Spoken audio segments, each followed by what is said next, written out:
오늘도 함께해 주셔서 감사하고요. 제가 기도하고 모임 시작하도록 하겠습니다.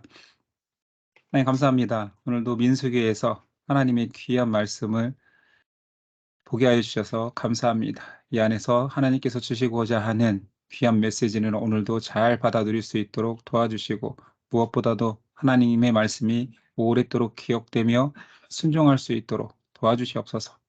감사하며 예수님의 이름으로 기도드렸습니다. 아멘. 아멘.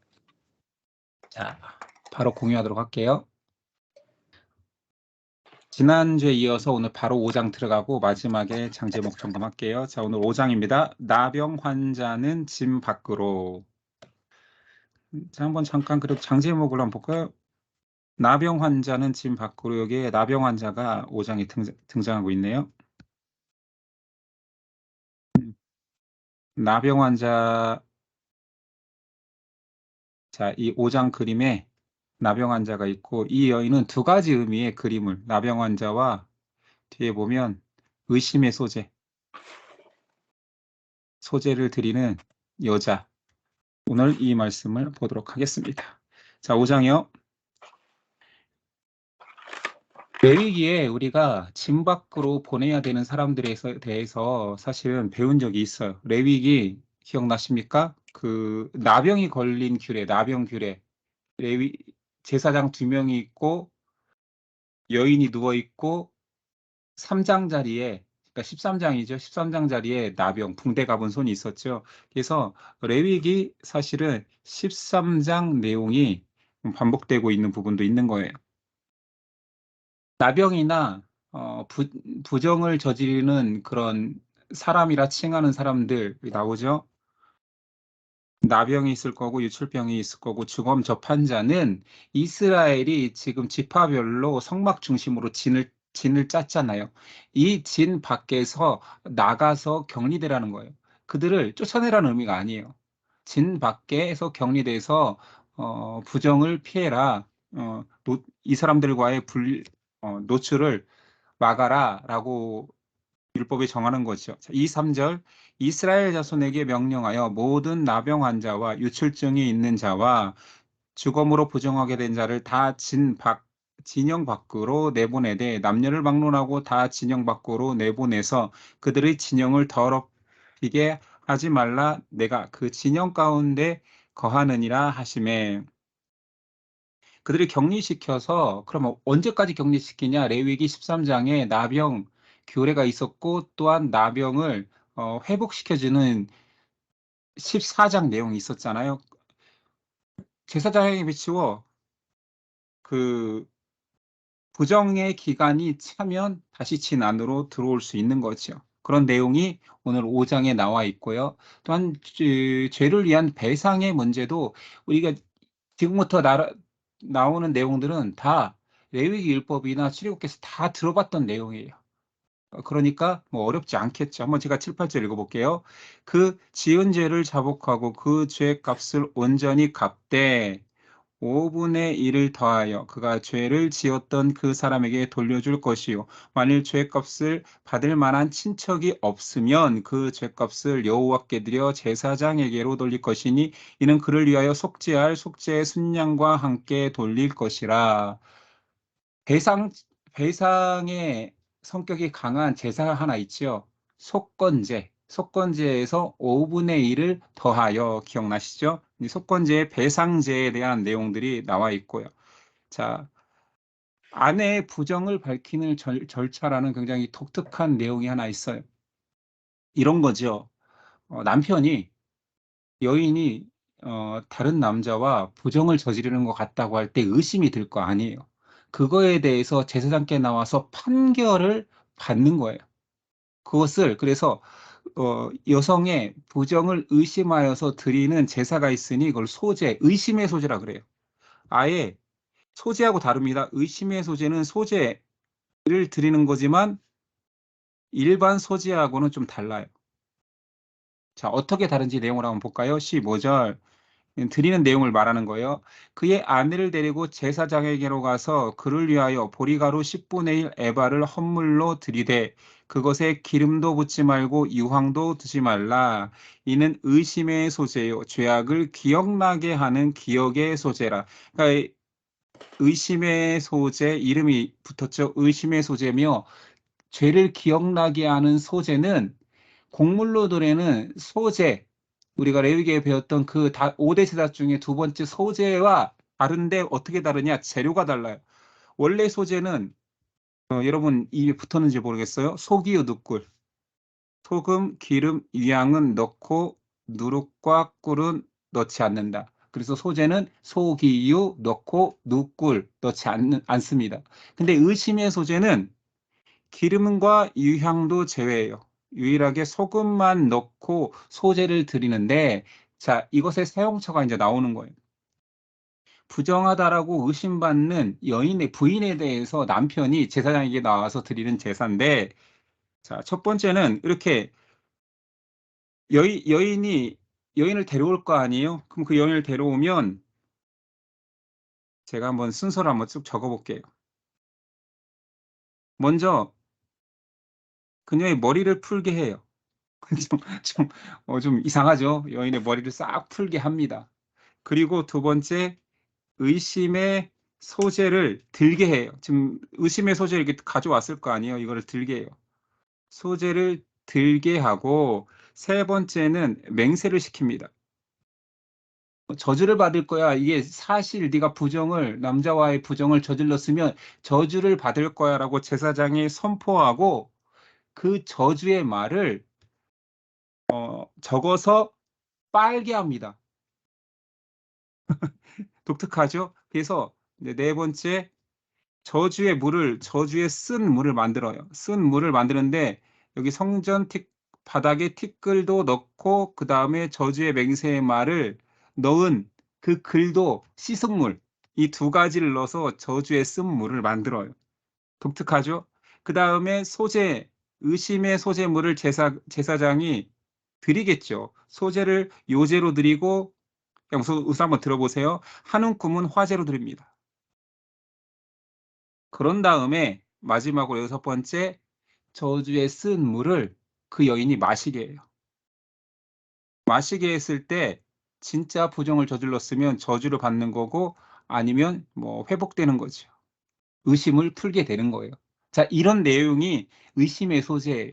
자, 이제 이렇게 해놓고 읽어야 갑자기 여인이 왜 맹세를 해? 왜 물이 나오지? 이런 게 이제 기억이 되는 거예요. 자, 한번 읽어볼게요. 17에서 19절. 토기에 거룩한 물을 담고 성막 바닥에 티끌을 취하여 물에 넣고 여인을 여호와 앞에 세우고 그의 머리를 풀게 하고 기억나게 하는 소재물 곧 의심의 소재물을 그의 두 손에 두고 제사장은 저주가 되게 쓴 물을 자기 손에 들고 여인에게 맹세하게 하여 그에게 이르기를, 이제 저주의 말인 거예요. 내가 내 남편을 두고 탈선하여 다른 남자와 동침하여 더럽한 일이 없으면 저주가 되게 하는 이 쓴물이 해독을 면하리라. 저주의 쓴물이 저주가 되지 않겠다라는 말이죠. 그리고 그 물을 마시게 하는 거예요. 의심받는 여인이 22, 24절. 이 저주가 되게 하는 이 물이 내 창자에 들어가서 내 배를 붓게 하고, 배가 불어오른대요. 내 넓적다리를 마르게 하리라 할 것이요 여인은 아멘 아멘 할지니라.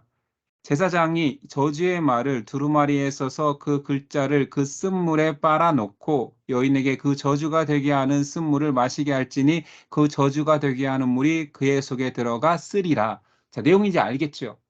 소재를 가져오고 저주의 말을 하고 저주에 쓴 물을 성전 바닥에 티끌과 저주의 말을 쓴 글을 씻은 물을 같이 넣어서 그 여인에게 저주를 맹세하게 하고 마셨을 때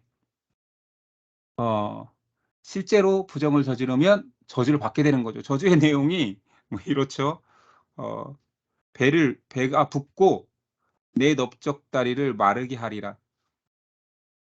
옛날 개역 한글에는 제 기억나는데 넓적다리를 마르게 한다라고 번역되어 있지 않고 넓적다리가 떨어지리라 이렇게 돼 있었어요. 그래서 넓적다리가 말라서 떨어지는 거지 못 쓰게 되는 거죠. 다리가 떨어져 나간다 할 정도로 굉장히 무서운 저주고, 이것에 대해서 여인은 아멘 아멘. 성경에 아멘이라는 진실로 그리 될 거라고 믿습니다라고 하는 말이 처음 등장하는 곳이에요. 성경에 처음 인제 우리가 일반적으로 성도들은 아멘을 좋은 얘기했을 때 뭐 "축복받으십시오. 아멘." 어 "형통할 것입니다. 아멘." 이렇게 하는 게 좀 버릇됐죠, 신앙 습관상.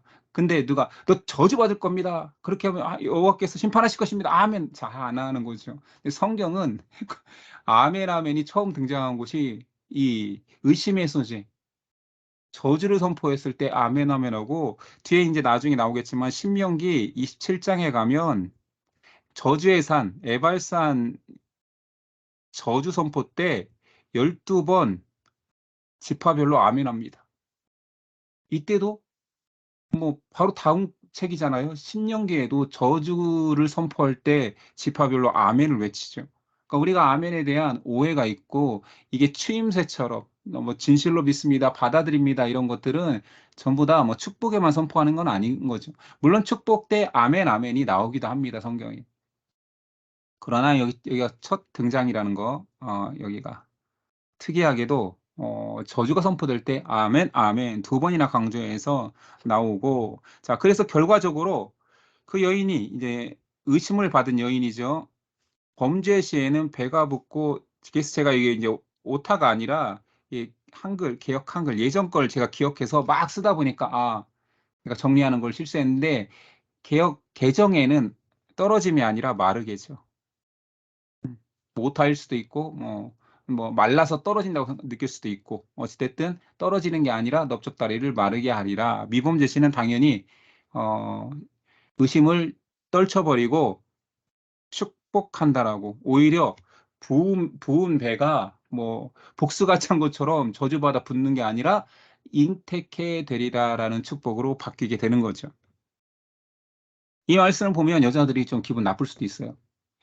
왜 여성들만 이렇게 제사장 앞에 가서 간통의 의심을 그렇게 점검받아야 됩니까? 하는데, 사실은 여러분들이 기억해야 되는 것은 이 고대 사회예요, 고대 사회. 고대 사회에서 남성 남성 위주의 사회죠. 남성은 간통이라는 개념이 없어요. 물론 성경은 율법은 금지하고 있지만 남성에 대해서는 굉장히 관대하죠. 삭슬 지불하거나 또는 처녀이면 첩을 삼을 수도 있거나 굉장히 관대하죠. 고대 사회에서 그렇다면 왜 여자만 이렇게 정절을 율법은 강조하냐가 아니라, 남성 중심 사회에서 여성을 보호하기 위한, 잘 생각해 보세요. 만약에 이런 의심의 소재가 율법으로 없다라면 의심하는 남자들이, 남성이 거의 권위적인데 의심받으면 그 여자가 제대로 그 집안에 살 수 있겠습니까? 학대받죠. 그래서 의심한 상태로 그 여자를 계속 놔두지 말고 제사장에게 나아가 의심의 소재를 거쳐서 그 의심을 풀게 하는 거지요. 그러니까 이것은 여성 결백을 확신시켜 주는 제사예요. 좀 이해가 되죠? 율법 근본 정신이 사랑이기 때문에 약자 보호법에 해당되는 것이 의심의 소재입니다. 됐죠? 자, 6장 가 봅시다. 6장 또 이렇게 가면서니까 좋네요. 제사장의 축도 내용이고, 여기 제사장이 이렇게 머리가 굉장히 길게 표현되어 있죠. 머리 길면 떠오르는 건 나시린.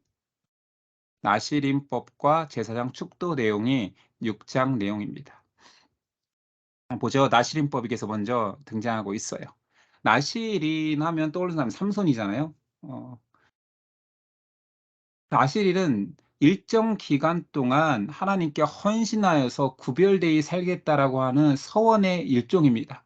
그래서 나시린 서원은 세 가지가 있어요.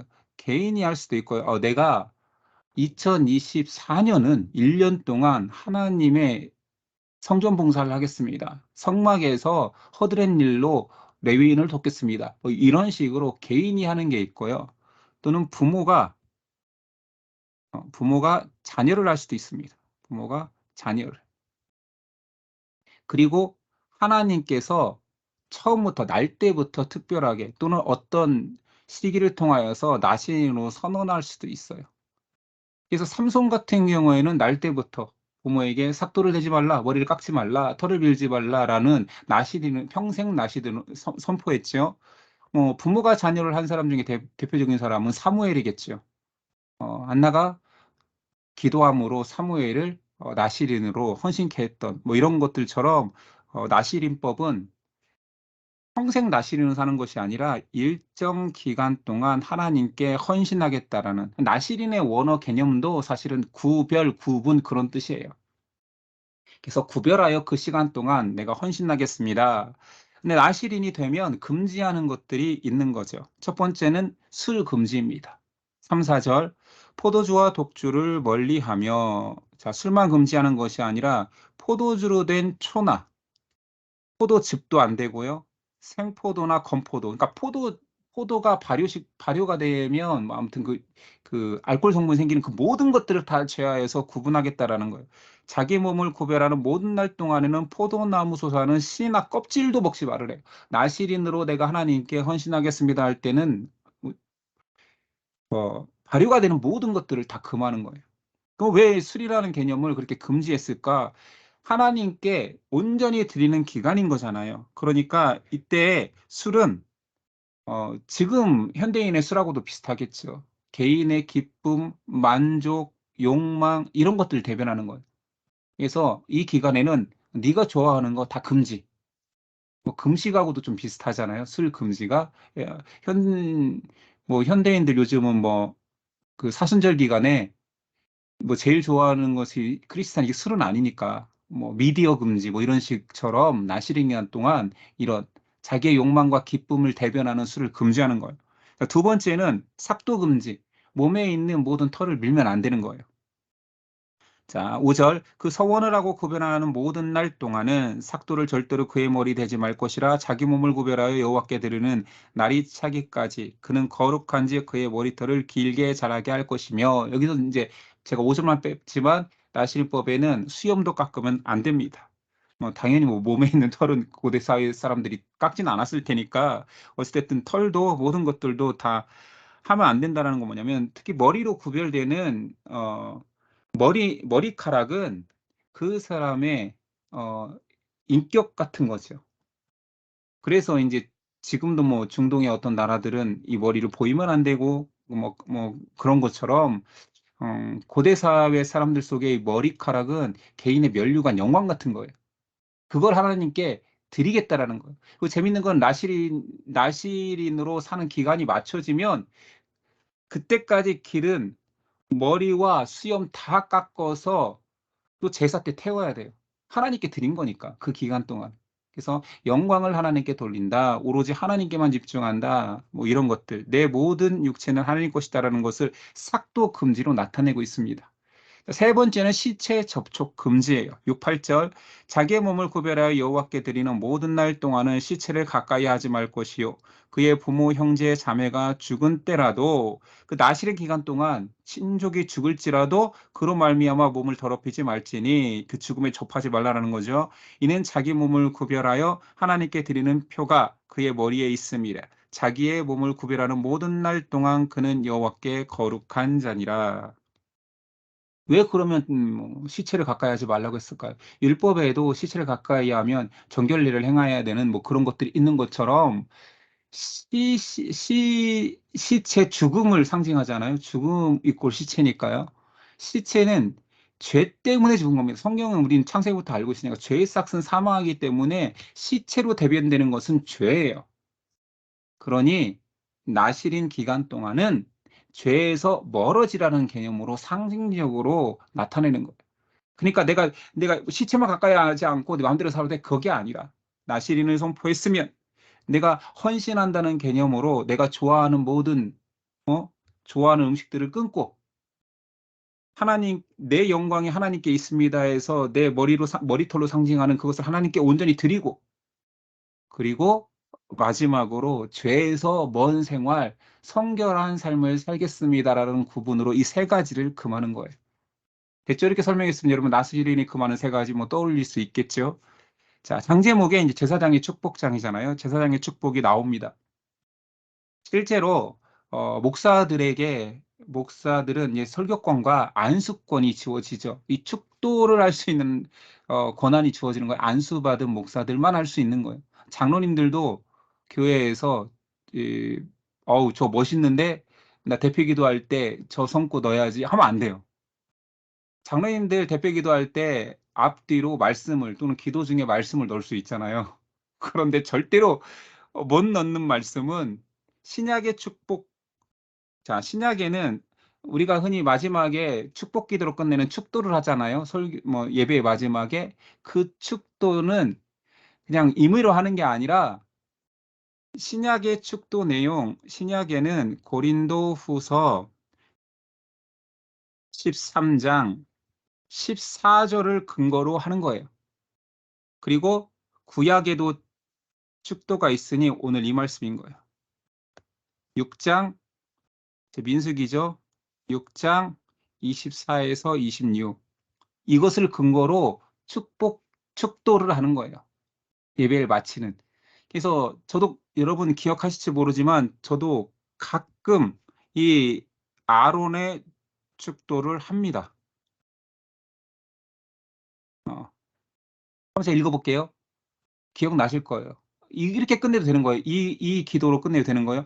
여호와는 손을 들고 축도를 하죠. 여호와는 내게 복을 주시고 너를 지키시기를 원하며 여호와는 그의 얼굴을 내게 비추사 은혜 베푸시기를 원하며 여호와는 그 얼굴을 내게로 향하여 드사 평강 주시기를 원하노라라고 끝내기도 해요.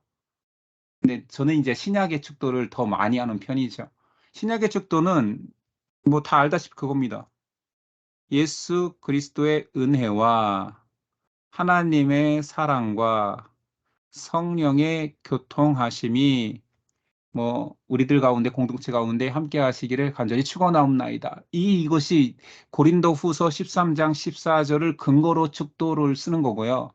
구약은 이 기도문을 합니다. 뭐 여러분들이 장제목까지 외울 필요는 없지만 마지막 저 축복 기도문은 하나님께서 말씀으로 정해주신 거에서 찾은 거구나라고 여기시면 되죠.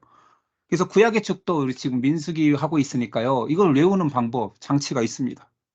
자, 민족 축도잖아요. 민수기에 민수기. 자, 민족들을 축복하는 그 축도문이 어디 있었지? 그거 6.25 기념으로 했었어. 6.25 때. 6.25 기념 행사 때 민족 축도를 했었지라고 기억하면 되는 거예요. 민족 축도 6.25. 민수기 6장 25절이라는 거죠. 물론 24에서 26절이지만 중간에 있는 이 25절을 따다가 우린 6.25가 특별한 날이니까 외워지잖아요. 그래서 민족 축도, 축도가 들어가면 민수기의 축도가 어디 있었지? 6.25. 민족 축도 6.25 하면 구약의 축복 기도문, 아론의 축도 이 부분이 나옵니다. 이 말씀 비슷한 게 시편에 있습니다. 시편 67장 1, 2절, 67편 1, 2절. 하나님은 우리에게 은혜를 베푸사 복을 주시고 그의 얼굴빛을 우리에게 비추사 셀라 주의 도를 땅 위에 주의 구원을 모든 나라에게 알리소서. 비슷하죠 좀? 얼굴빛을 향하여 두사 하나님의 얼굴이 비추사 뭐 이런 느낌이니까요. 됐죠? 6장은 그래서 반복하니까 바로 들어오네요. 긴 머리에 나실인 제사장의 두 팔 벌려 하는 축도, 민족 축도 6.25 했죠? 자, 27장 성막 도유식이에요. 성막 도유식은 사실은 출애굽기 40장에서 했습니다. 그 내용을 다시 말하는 거예요. 또다시 이런 일이 일어난 게 아니라 출애굽기는 온통 성물을 어떻게 하나님의 뜻대로 만들어라. 그리고 다 만든 다음에 도유식을 하고 끝났단 말이에요. 그 내용을 다시 한번 반복하는 거예요. 이거 잘못됐어요. 이거 못합니다. 출애굽기 40장이죠. 40장에서 도유식을 하고 끝냈으니까 성막 봉헌식. 왜 성막을 하나님께 주신 것을 봉헌식을 왜 도유식이라고 했냐면 봉헌식이에요. 봉헌식과 똑같은 말입니다. 기름을 부어서 거룩하게 했거든요. 그래서 봉헌식을 도유식이라고, 기름을 부었다 해서 도유식이라고 한 것뿐이에요. 성막, 봉헌식, 도유식 똑같은 말이에요. 밑에 있네요. 도유식, 기름을 발라 거룩히 구별하였다 해서 도유식이라고 했었고, 자, 출애굽하는 그 해, 그 달을 사실은 이스라엘 역사의 정월로 첫 번째 달로 정했잖아요. 그래서 그다음부터는 출애굽 1년, 2년, 3년, 출애굽 39년, 출애굽 40년 이렇게 표현된 거죠. 자, 출애굽한 지 1년, 2년, 다음 해인 거죠. 바로 다음 해예요. 출애굽 해가 1년이니까 2년 지난 게 아니에요. 출애굽 1년은 그 당해예요. 그 해지, 그 해. 그래서 1년 지났을 때를 출애굽 2년, 1년밖에 안 됐어요. 지금 출애굽한 지. 딱 1년 되는 날 성막 제작을 마치게 했고, 이때 봉헌식, 도유식을 하게 했죠. 이 내용이 출애굽기 40장 내용인 거죠. 자, 근데 구체적으로 이날 무슨 일들이 있었느냐? 먼저 지파의 감독들이 또는 지파별 이것들이 계속 하나님께 헌물 드리는 내용이 나오는 거예요. 1, 2절. 모세가 장막 세우기를 끝내고, 그러니 레위기는 율법이고, 자 보십시오. 창세기는 이렇게 시간순으로 출애굽기가 오지만 레위기는 율법이어서 사건이 딱 없는 거예요. 그냥 율법 내용이고 이 연결되는 거예요. 출애굽 40장이 이렇게 온 거죠. 여기 이제 민수기로. 됐죠? 그러니 이 40장 내용이 나오는 거예요. 스토리를 연결하려면 레위기에는 율법으로 딱 보고 이제 민수기로 연결되니까, 자, 장막 세우기를 끝내고, 그럼 이건 벌써 출애굽 40장이에요. 마지막 장에서 그것에 기름을 발라 거룩히 구별하고 또 그 모든 기구와 제단과 그 모든 기물에 기름을 발라 도유하여 거룩히 구별한 날에 이스라엘 지휘관들 곧 그들의 조상의 가문의 우두머리들이요 그 지파의 지휘관으로서 그 계수함을 받은 자의 감독된 자들이 헌물을 드렸으니, 자, 지파별 감독들이 헌물을 먼저 드렸으니 뭘 드렸냐면 수레를 6대 드렸고, 수레 6대, 자, 장들이니까 12명의 지파장이겠죠. 12 감독이 6대를 들었으니까 2인당 한 대 드린 거예요. 2인당 한 대, 그리고 12 소를 드렸으니까 이것은 1인당 한 마리, 1인당 한 두씩 드린 거죠. 자, 2인당 하나, 1인당 한 마리. 이걸 그럼 어떻게 사용했느냐? 지난 시간 레위의 세 아들 이름 게보무잖아요. 근데 고핫은 성물을 어깨에 집니다. 어깨에. 그리고 자, 핫한 거, 뜨거운 제사 기물들 기억나죠? 핫은 핫한 거, 뜨거운 기물들. 자, 게르손은 게으른 손, 덮개. 이불을 덮고 있다. 계속 천 같은 거. 그래서 게으른 손, 덮개. 이거는 덮개. 무라리 무리하네. 성막의 기둥이나 받침, 무거운 건 다 하는 거예요. 널판. 그래서 지금 감독들이 가져온 것들이 있을 거 아니에요. 그걸 가지고 이들에게 나누어졌습니다. 자, 무라리가 제일 무리하잖아요. 얘는 필요 없어요. 소와 수레가 필요 없어. 지금 소하고 수레 얘기하는 거예요. 소하고 수레를 고아세계는 안 줬어요. 왜 그러냐면 이동할 때 그들은 어깨에 매야 되니까 성물을 전부 다. 필요 없어요. 게르손과 무라리에게 나눠줘야 되는데 게르손이 훨씬 무겁잖아요. 그래서 2배를 이들에게 줍니다. 여기는 수레를 2개, 수레를 끌 수 있는 소를 4마리 줘요. 무라리에게는 무거운 것들을 지니까 수레 4개에 소 8개, 딱 2배를 주죠. 됐죠? 그래서 지파 감독들이 드린 헌물도 하나님이 성막을 이동하는 데 쓰는 봉사자들에게 줍니다. 자, 지파별 헌물은 내용은 이렇습니다. 10절이야. 제단에 기름을 바르던 날에 지휘관들이 제단의 봉헌을 위하여 헌물을 가져다 그 헌물을 제단 앞에 드리리니 여호와께서 모세에게 이르기를 지휘관들은 하루 한 사람씩 제단의 봉헌물을 드릴지니라 하였더라. 지파의 대표들 감독들이 지파의 제물들을 가지고 한 사람씩 한 사람씩 지파별 선물들을 드리는데 지난 시간에 자, 지는 이렇게 짰죠. 자, 성막이 제일 가운데 있고 모세와 그 가족들이 동쪽에 모세라고 쓸게요. 제사장이 여기 있었고, 그쵸? 제사장이 여기 있었고 레위 지파들이 이 사방을 둘렀고 대고무 그 가족들이 이 둘렀고 그 다음에 동쪽에 유다 지파를 그 선봉으로 한 세 지파 이스 이게 동이에요. 동쪽에 자 남쪽에 르시갓 세 지파 서쪽에 에무베 그래서 유이스 르시갓 에무베 외워놓으면 좋다겠죠. 북쪽에 다나납 납 이렇게 했잖아요. 이들이 행진할 때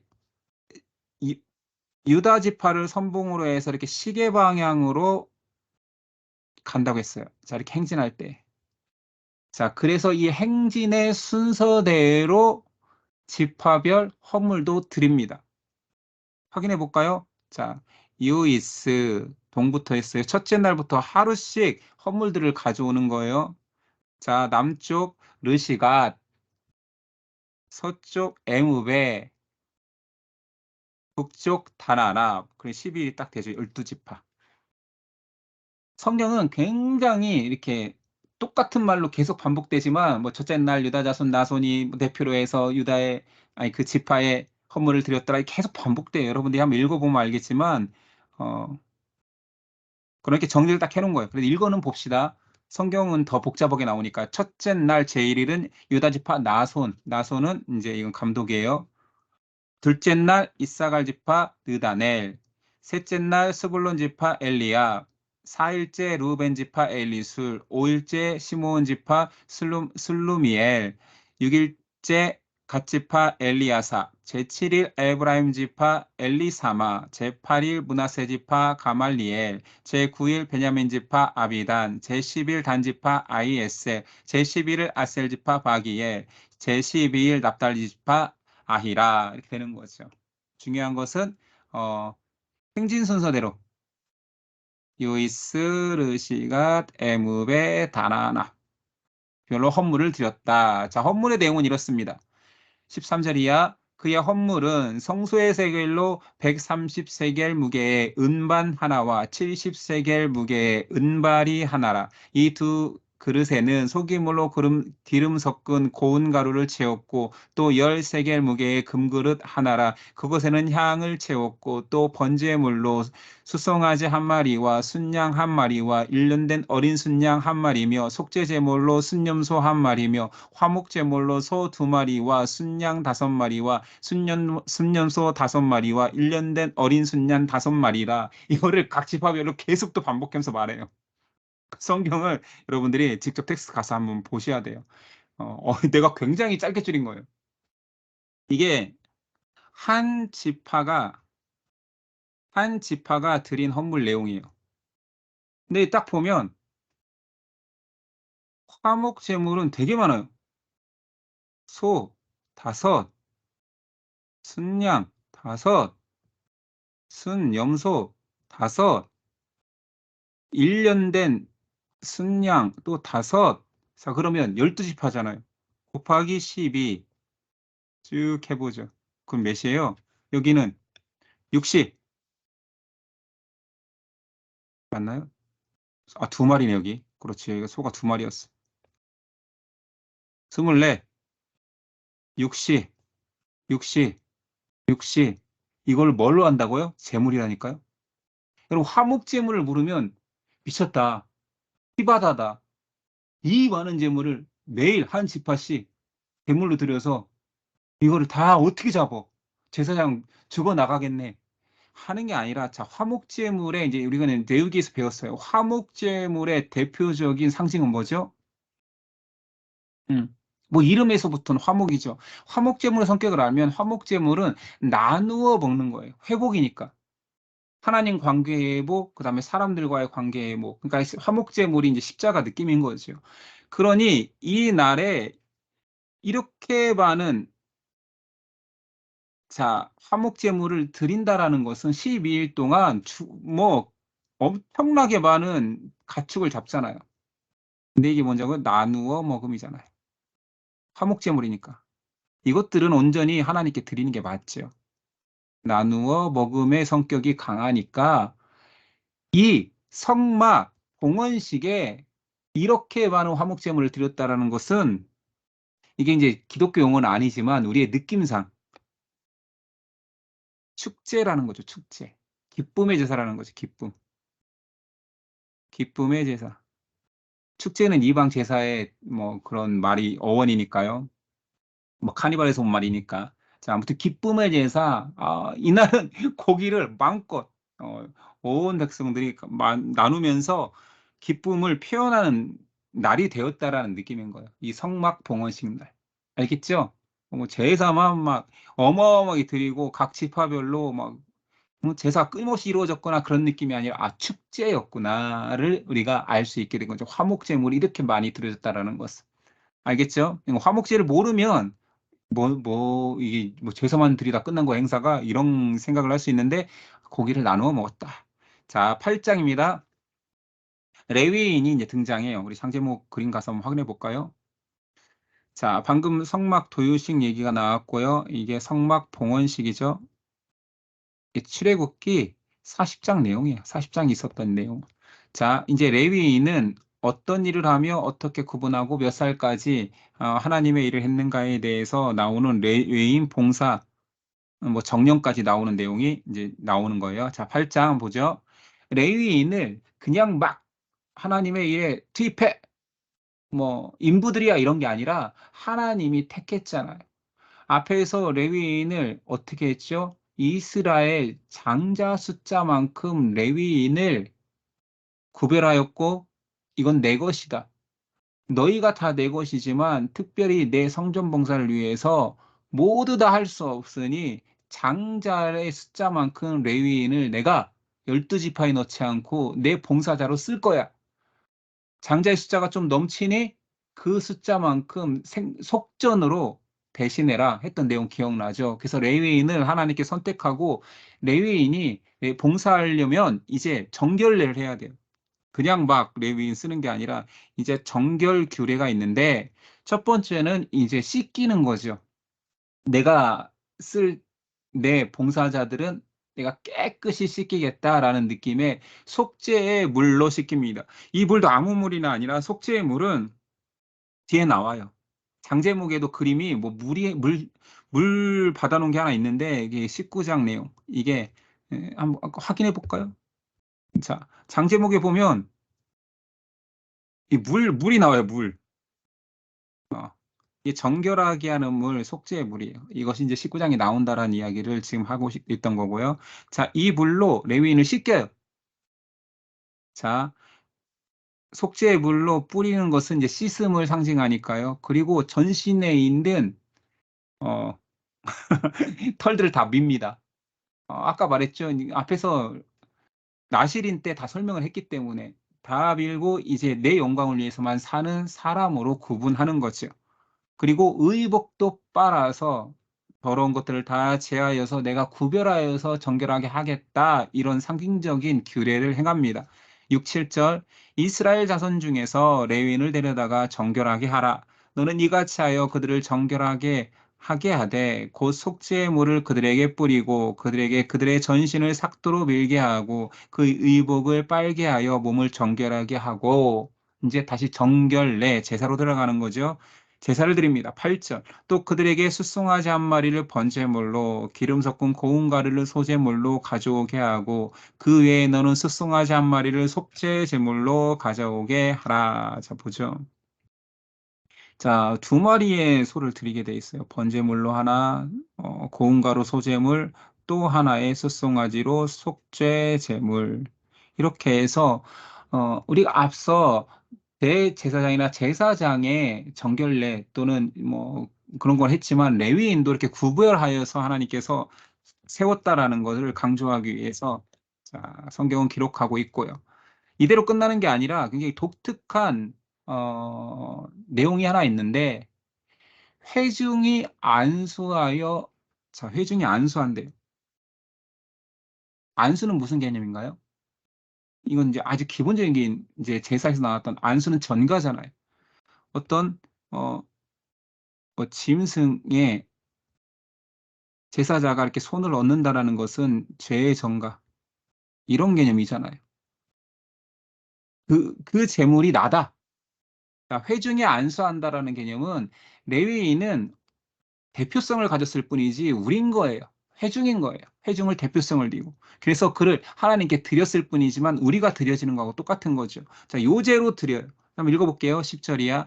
레위인을 여호와 앞에 나오게 하고 이스라엘 자손이 그들에게 안수하게 한 후에 아론이 이스라엘 자손을 위하여 레위인을 흔들어 바치는 제물로 흔들어 바치는 제물, 제사의 방식 중에 요제죠. 여호와 앞에 드릴지니 이는 그들에게 여호와께 봉사하게 하기 위함이라.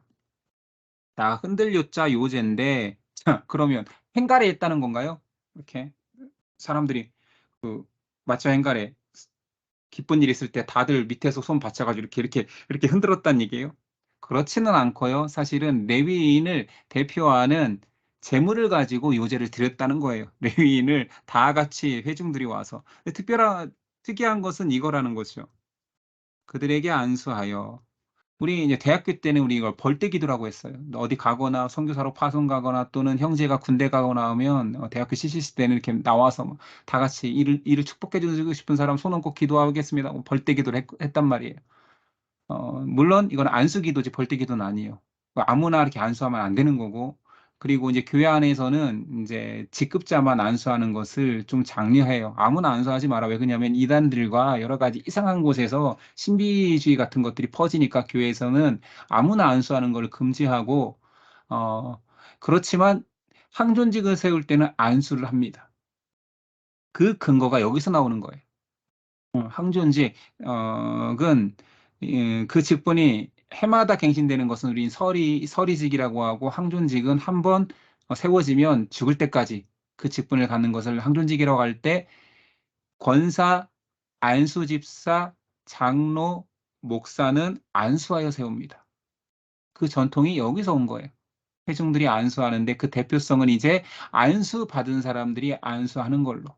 모두 다 뭐 회중들이 할 수는 없으니까. 대표성을 가진 자들이 안수하여서 그 이제 영원히 그 직분을 감당할 수 있도록 레위인이 그렇게 안수받아 세워진 자들인 것이요. 자, 레위의 봉사 정년이 나옵니다.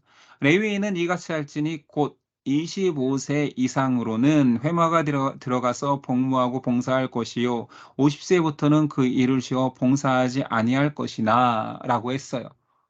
제가 대학교 때 성경을 막 심취해서 정리하고 막 노트에다 적고 할 때 이 부분도 걸렸었어요.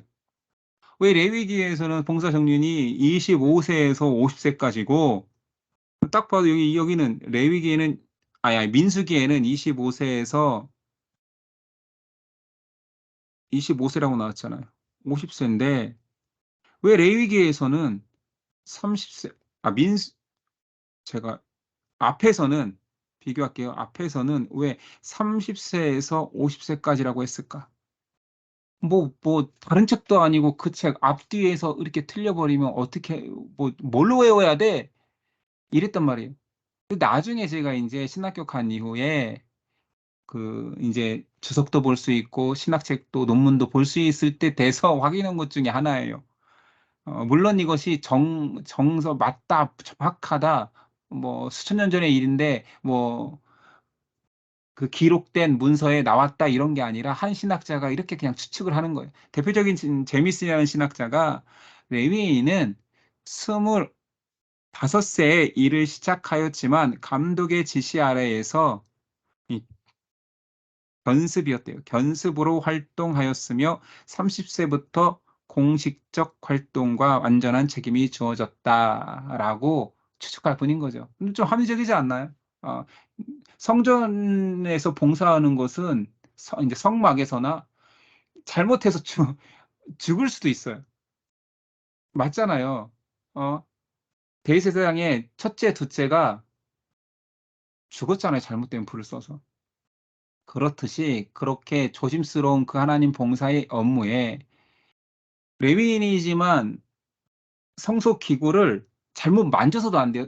앞에 나왔잖아요. 성소 기구를 나를 때 만지지 말며 고아자손 같은 경우에 손으로 만졌다가 그걸 다 제사장들이 싼단 말이에요. 이동할 때 천, 가죽 다 덮고 싸는데 그 실제 기물을 손으로 만지면 반드시 죽을지며 앞에 나왔던 내용이니까. 그러니 아무나 바로 들어와서 그 일을 하기보다는 견습 기간 5년 동안 철저하게 해도 되는 거 안 해도 되는 거를 구분하는 것들이 이거 목숨이 달린 일이니까 30세부터 하지 않았을까? 그것을 이렇게 25세부터 시작했다, 30세부터 시작했다라고 적은 게 아닐까라고 하는데 굉장히 합리적인 것 같아요. 그리고 왜 50세까지라는 느낌이 여러분들 왜 50세면 빨리 은퇴하네라고 생각할 수 있는데 고대 사회의 평균 수명은 제가 설교 중에도 여러 번 말했지만 30대 중반입니다. 그러니까 50세까지라는 것은 종신직이라는 얘기예요. 종신직. 죽을 때까지 하는 거예요. 우리로 말하면 항존직. 죽을 때까지 즉 레위인은 죽을 때까지 그 일을 하라는 거예요. 30세 이상부터는 죽을 때까지. 물론 힘 떨어지면 뭐 은퇴 아닌 은퇴를 하시겠지만 어찌 됐든 그리고 30세라는 것은 이제 신약에 와서도 의미 있는 숫자라고 제가 누가복음에 설명해 주죠. 예수님이 공생애를 30세쯤부터 시작하였더라. 이런 것들이 다 이 내용과 관련이 있는 거지요. 오늘 생각보다 많이 진도를 못 나갔네요. 늦게 시작했으니까 한 장만 더 할까요? 자, 두 번째 유월절까지만 할게요. 자, 유월절은 출애굽한 이스라엘의 가장 중요한 절기였습니다. 애굽의 10가지 재앙 중에 마지막 재앙, 애굽 안에 있는 첫 것은 다 죽을 거다. 여기서 애굽 사람만 죽인다고 한 게 아니라 첫 것을 애굽 안에 있는 모든 첫 것, 애굽 사람의 장자부터 이스라엘의 장자 첫 것이기 때문에 호흡하는 모든 것의 첫 것이니까 동물도 소도 염소도 양도 첫 것을 다 죽이는 재앙이 10번째 재앙이었어요. 그러나 나를 신뢰하고 내가 명령한 대로 행하는 자는 살리라. 그 저주가 죽음의 저주가 넘어가리라. 패스 오버하리라. 그래서 6월 넘어간다. 뭐담 넘어간다. 6월이잖아요. 그 6월절이 된 거잖아요. 이건 뭐 출애굽기 내용이니까 그때 그 사건으로 출애굽하고 나와서 광야에서 처음으로 지키는 6월절인 거예요. 그러니까 첫 6월절이죠. 두 번째 6월절이라는 표현은 첫 번째는 이거는 그냥 애굽에서 나올 때니까 출애굽 사건이에요.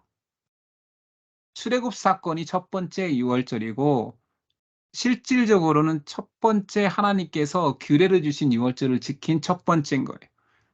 그 6월절의 날짜까지 하나님께서 다 지정해 주셨으니 1월 14일이잖아요.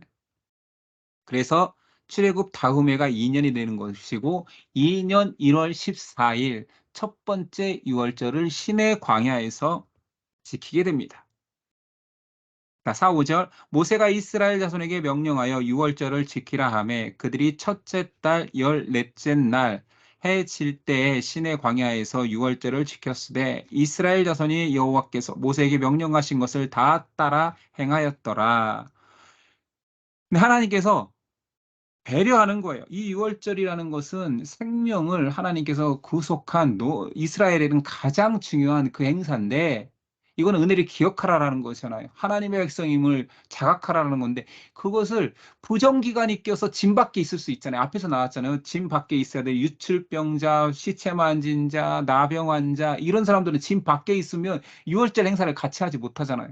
이때 그들을 위하여서 소유월절 이런 말은 없어요. 근데 이제 신학적으로는 소유월절이라고. 유월절인데 못 지킨 자들을 위한 하나님의 배려가 있다. 그래서 부정으로 해서 진 밖에 있었던 사람이 한 달 후에, 딱 한 달 후인 거예요. 그러니까 1월 14일 날 못 지킨 자들을 위해서 2월 14일 날, 둘째 달 14째 날에 그들을 위한 유월절을 또 하라라는 거예요.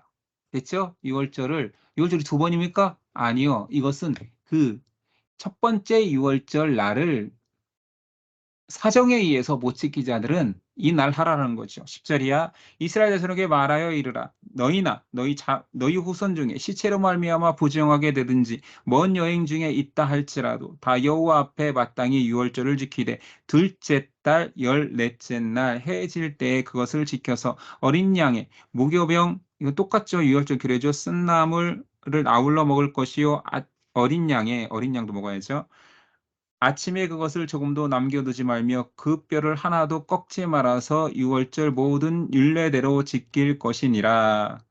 유월절 뭐 다 기억하겠지만 이 세 가지를 먹잖아요. 어린 양은 희생, 어린 양의 피를 문설주와 뭐 임방에 발라서 그 저주가 넘어간 거니까 이 어린 양은, 그리고 이건 뭐 예수 그리스도를 상징하는 희생, 하나님의 희생을 나타내는 거고, 무교병은 누룩을 넣지 않은 떡을 무교병이라고 하잖아요. 누룩은 항상 성경에 죄를 상징합니다. 그래서 죄를 멀리하고 너희는 구별되었다.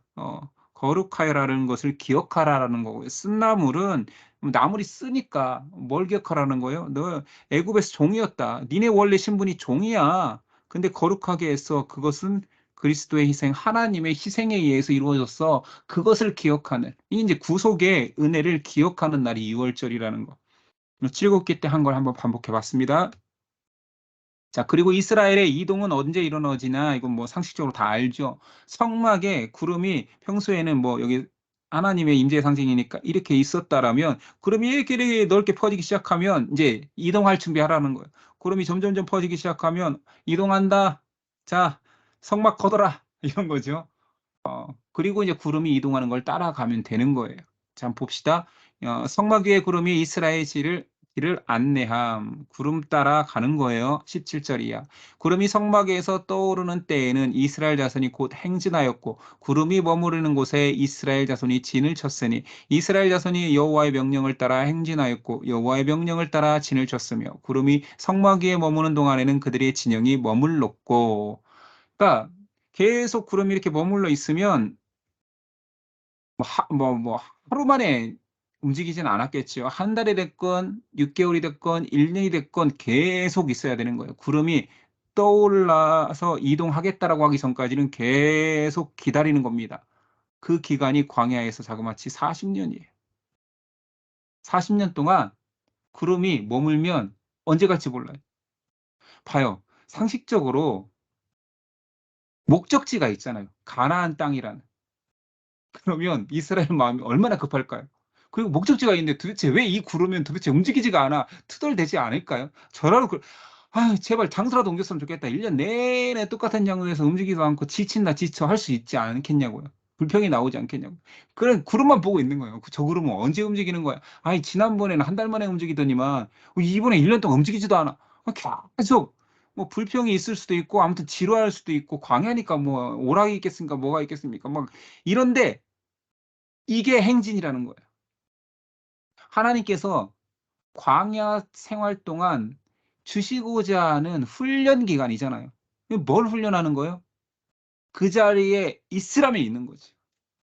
가라면 가라라는 거예요. 목적지가 분명하지만 하나님은 멈춰 있어라. 여기 니네 있어야 돼. 있는 거고요. 가라 하면 가는 거예요. 차양 중에 주님 말씀하시면 내가 나아가리라. 주님 멈춰서 서시면 내가 멈춰서리라. 이게 순종인 거죠. 광야에서 이스라엘은 철저하게 하나님을 의지하고 순종하는 연습을 한 겁니다. 출애굽기 마지막 절에도 이 내용이 나오니까 한번 읽어볼게요. 출애굽기 40장 36절이 합니다. 구름이 성막 위에 떠오를 때에는 이스라엘 자손이 그 모든 행진하는 길에 앞으로 나아갔고 구름이 떠오르지 않을 때에는 떠오르는 날까지 나아가지 아니하였으며 낮에는 여호와의 구름이 성막 위에 있고 밤에는 불이 그 구름 가운데 있음을 이스라엘 온 족속이 그 모든 행진하는 길에서 그들의 눈으로 보았더라. 오늘은 여기까지 하겠습니다.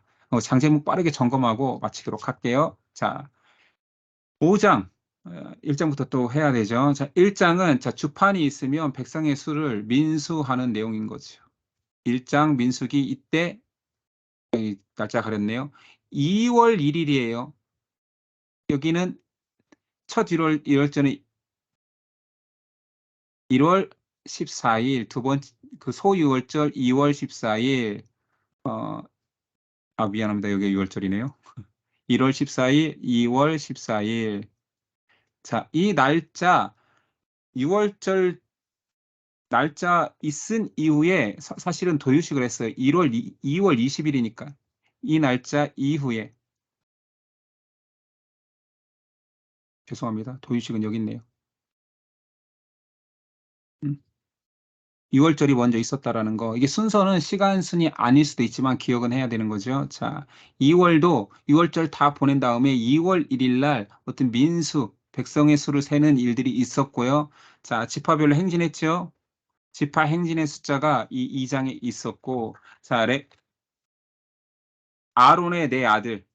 자, 아론 바로 옆에 기억해야 돼요. 아론의 네 아들이 있었고, 그 다음에 레위의 세 아들과 그 가족들이 하는 일, 고앗, 게르손, 무라리, 둘째가 게, 고, 무, 이들이 하는 일, 성막, 이거 무거운 거, 다 기억나시죠? 오늘 한 거. 자, 이 나병 환자만 기억하면 안 돼. 두 개 정도 외워요. 나병 환자인데, 이 여성 같잖아요. 좀 뒤집어 쓰고 있는 것이 의심의 소재. 이 두 개를 다 외우세요. 이 여인은 나병 환자지만 의심의 소재, 의심을 받는 여인을 회복하는 의심의 소재의 내용도 있고, 자, 이것도 두 가지를 외워야 되겠죠. 6장에는 나시린, 긴 머리의 나시린과 제사장이 두 손 벌려 축도하는 내용, 그 다음에 성막, 봉헌식, 도유식이 있었고, 그 다음에 레위인이 이 진을 따라가는데 뜬금없이 나병 환자가 들어가 있지만 어찌됐든 레위인도 여기 있다라는 걸 이렇게 연결 지어서 장제목을 외우는 방법을 말하는 거예요. 연결 지어서 레위인이 뒤에 따라오고 있다. 그리고 두 번째 6월절이 이때 이루어졌다라고 오늘 9장까지 했으니까 여기까지 할게요. 그죠? 공유를 이제 중지하고. 뭐 레위기 내용 잘 들어오고 있습니까? 천천히 가니까 어렵진 않죠. 자, 그러면 제가 여러분들이 잘 기억하고 있는 장제목만 한번 떠올려 볼게요. 장제목. 자, 보지 마시고 1장부터 오늘 9장까지 했는데 대제사장의 축도 몇 장? 6장, 16장, 6장. 6장. 몇 절? 25절. 24에서 민족 축도 6.25. 6.25 날 이렇게 행사 때 축도했다 느끼면 민족 축도 6.25. 또 뭐가 있을까요? 각 지파별로 헌물을 드렸습니다. 그렇죠? 근데 특별히 감독들은 나귀와 수레와 소를 드렸습니다. 그거는 레위 후손들이 성막을 나를 때 쓰라고 했는데 그 수레와 소를 받지 못한 레위 족속은 그렇죠. 고핫. 이유는 매기 때문에. 필요 없어서. 메고 가야니까 필요 없어서. 여러분 굉장히 지금 많은 걸 알고 있는 거예요, 이거. 레위인은 몇 세부터 몇 세까지 성막 봉사를 했습니까? 25세와 30세까지라고 적힌 부분도 있고 30세에서 50세까지로 적힌 부분도 있지만 이거는 오류라기보다는 어떻게 하면 좋다? 수습기간 5년. 그렇죠? 이 정도 알면 뭐 여러분들은 거의 신학을 뭐 전공한 거에 가까운 수준을 알게 된 거니까. 자, 오늘은 여기까지 하겠습니다. 제가 기도하고 마칠게요. 네, 감사합니다. 항상 구약 성경을 보며 우리와 동떨어진 이야기인 것처럼 봤던 일들이 하나하나 짚어가 보니 우리의 삶과 닮아 있습니다. 지금 우리 신앙과 비슷합니다. 제사가 그러하였고 광야의 생활이 그렇습니다. 우리도 이스라엘처럼 광야 같은 인생에서 어떻게 하면 구별되이 살며 순종하며 살 수 있는지를 연습하고 하나님께서는 그 백성다움을 어떻게 훈련하시는지 보여주십니다. 구약 속에서 그렇게 성결된 하나님의 선민이 되어가는 모습을 우리가 체득할 수 있도록 도와주시옵소서. 말씀을 더 사랑하면 사랑할수록 더욱 순종할 수 있는 우리 될 수 있도록 성령님 역사하옵소서. 감사하며 예수 그리스도의 이름으로 기도드립니다. 아멘.